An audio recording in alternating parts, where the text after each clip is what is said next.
Gen Z का जंतर मंतर वाला प्रदर्शन खत्म हो गया है, लेकिन जेनजी के इस प्रदर्शन के केंद्र में जो थे उनके ऊपर अब सवाल उठने लगे हैं। इसमें बात आ रही है सोनम वांगचुक और उनकी पत्नी के बारे में। सबसे पहले उनकी पत्नी गीतांजलि आंगमो पर सवाल उठने लगे हैं। एक वीडियो खूब वायरल हो रहा है। उस वायरल वीडियो में साफ तौर पर गीतांजलि आंगमो सुब्रमण्यम स्वामी के चैनल पर एक पॉडकास्ट में बैठी हैं, जिसमें वे बात कर रही हैं। बात करते करते उन्होंने एक बात कही जो कि बड़ी विवादित हो गई। इस विवादित बात में उन्होंने साफ शब्दों में यह कहा है कि भारत के संविधान से सेक्युलर शब्द हटा देना चाहिए और इसकी कोई जरूरत नहीं है। और लोग इस पर लिखने लगे हैं कि यही तो है वो बीजेपी का प्लान जिसके चंगुल में गीतांजलि फंस चुकी हैं, और मजबूरी में ही सही, लेकिन ये बात करने लगी हैं कि वे सेक्युलर शब्द को हटाना चाहती हैं। सेक्युलर शब्द हटाना राइट विंग का एक प्राइम मोटिव था।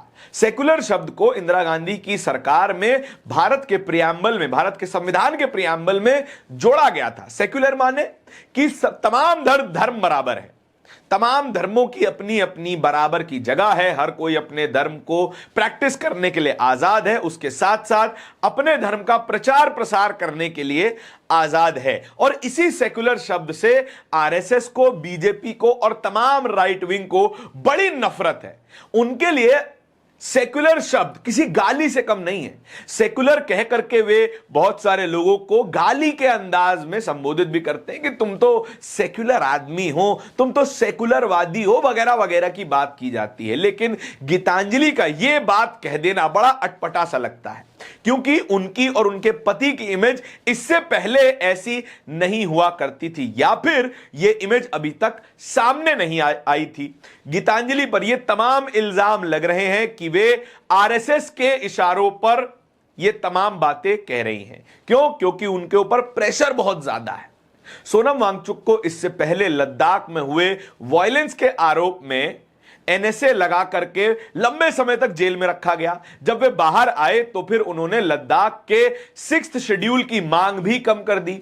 इस आंदोलन के दौरान भी वे लद्दाख के 6th शेड्यूल के बारे में कुछ नहीं बोले, जबकि धर्मेंद्र प्रधान के इस्तीफे को उन्होंने अपने अनशन का प्राइम सेंटर बना करके रखा था। लेकिन जैसे ही उन्हें जंतर मंतर से डिटेन किया जाता है और डिटेन करके सफदरजंग अस्पताल में भर्ती करवा दिया जाता है, उसके बाद से धर्मेंद्र प्रधान के इस्तीफे के बारे में सोनम वांगचुक कहना सब कुछ बंद कर देते हैं। वो नाम तक नहीं लेते हैं।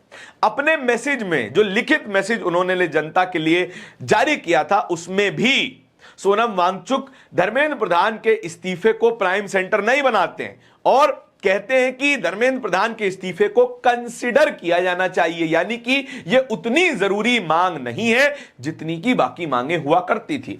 और इसी का फायदा भारतीय जनता पार्टी ने उठाया भी।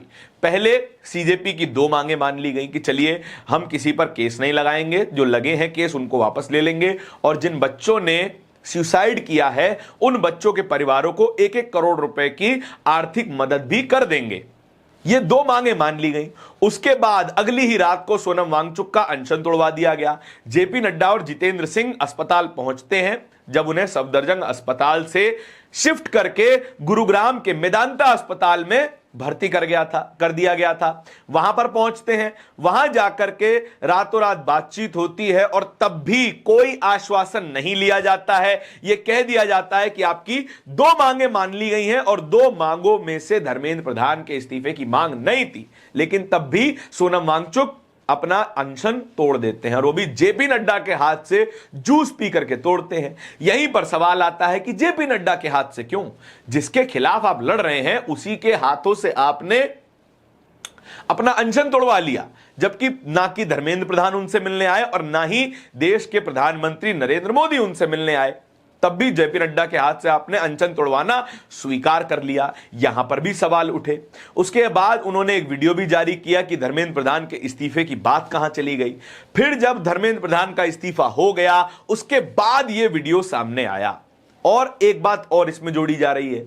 जब साल 2019 में 5 अगस्त साल 2019 को लद्दाख और जम्मू कश्मीर में से आर्टिकल 370 और 35A को निरस्त किया गया, तब सोनम वांगचुक ने इसका स्वागत किया था, बशर्ते कि लद्दाख को 6th शेड्यूल मिले। उनकी लोकल इकोनॉमी को, उनके जनजीवन को बचाया जाए और उनकी लोकल बॉडी को बचाया जाए, 6 शेड्यूल में लद्दाख को शामिल किया जाए, वो मांग गायब हो गई। यहीं से सारा खेल शुरू हो जाता है और इस पर ही लोग खूब लिख रहे हैं। कुछ ट्वीट्स हैं जिसको मैं आपकी नजर के सामने लाना चाहता हूं। प्रतीक सिन्हा पत्रकार है, उन्होंने ये वीडियो साझा किया है। क्या लिखा है? I have compiled multiple clips from program on Subramanian Swamy's YouTube channel featuring Gitanjali Angmo, co founder of Himalayan institute of alternatives Ladakh. In it, she called for removing secular from the constitution, wants Sanskrit as a national language, endorsed the Ram Mandir and Hindu Rashtra, and rejected the Aryan invasion theory. केवल secular शब्द पे ही problem नहीं है, इसके अलावा संस्कृत को राष्ट्रभाषा बनाने की बात कर रही हैं, फिर हिंदू राष्ट्र का समर्थन कर रही हैं। भाई साहब, एक सेक्युलर, एक कॉन्स्टिट्यूशनल देश का कोई धर्म कैसे हो सकता है? क्या इस बात पर भी बात की जानी चाहिए? क्या यह बात भी समझी जानी चाहिए कि गीतांजलि क्या आरएसएस की भाषा बोलने लगी है? क्योंकि यह शब्दावली तो केवल एक आरएसएस समर्थक की ही हो सकती है कि आप हिंदू राष्ट्र का समर्थन कर रही हैं, संस्कृत को आप राष्ट्रभाषा बनाने की कोशिश कर रही हैं, जबकि भारत में इतनी सारी भाषाएं हैं। क्या संस्कृत को राष्ट्रभाषा बना देने से क्या उन लोगों को तकलीफ नहीं होगी जिनकी भाषा संस्कृत नहीं है?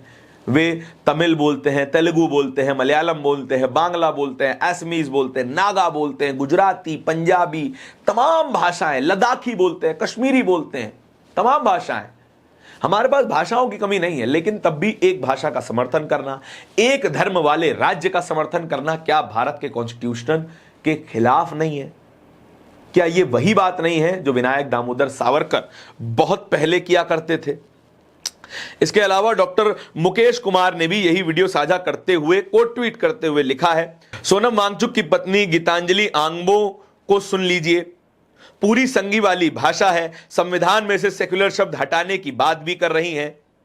किसी को कोई शक नहीं रहना चाहिए कि सोनम वांगचुक दंपत्ति की विचारधारा, एजेंडा क्या है। सोनम अच्छे वैज्ञानिक होंगे, मगर वे आंदोलन में शामिल बीजेपी के एजेंडे की तरह ही हुए थे।